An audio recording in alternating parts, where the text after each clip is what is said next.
నవరాత్రి అంటే 9 రాత్రులు. మీకెప్పుడు డౌట్ రాలేదా? నవరాత్రి ఫెస్టివల్‌ని ఎందుకు 9 రోజులు చేసుకుంటాము? మరియు 10వ రోజు విజయదశమి ఎందుకు జరుపుకుంటామని. 9 రోజులు అమ్మవారి 9 నవదుర్గల రూపాన్ని ఎందుకు పూజిస్తాం? అసలు నవరాత్రి వెనుక ఉన్న కథేంటో తెలుసుకుందాం. మహిషాసురుడనే రాక్షసుడు బ్రహ్మదేవుడి నుంచి ఒక వరం పొందాడు. ఒక్క మహిళ తప్ప మరెవ్వరూ నన్ను చంపలేరనే వరాన్ని. ఏ ఆడదానికి నన్ను చంపే శక్తి సామర్థ్యం ఉండదు అని అతని గొప్ప విశ్వాసం. దాంతో అతను అహంకరించి ప్రజలను, ఋషులను హింసించేవాడు.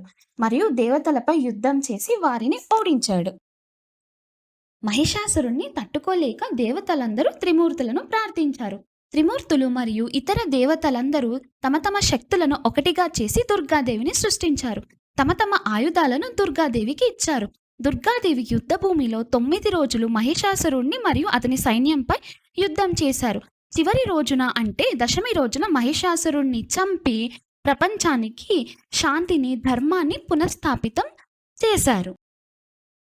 మహిషాసురుణ్ణి జయించిన తర్వాత దేవతలు, ప్రజలు దుర్గాదేవిపై పూల వర్షం కురిపించారు. It is the celebration of good over bad evil power. Durgadevi మహిషాసురుడితో 9 రాత్రులు మరియు 10 రోజులు యుద్ధం చేశారు. అందుకే మనం 9 రాత్రులను నవరాత్రులుగా జరుపుకుంటాం. 10వ రోజు విజయదశమిగా జరుపుకుంటాం.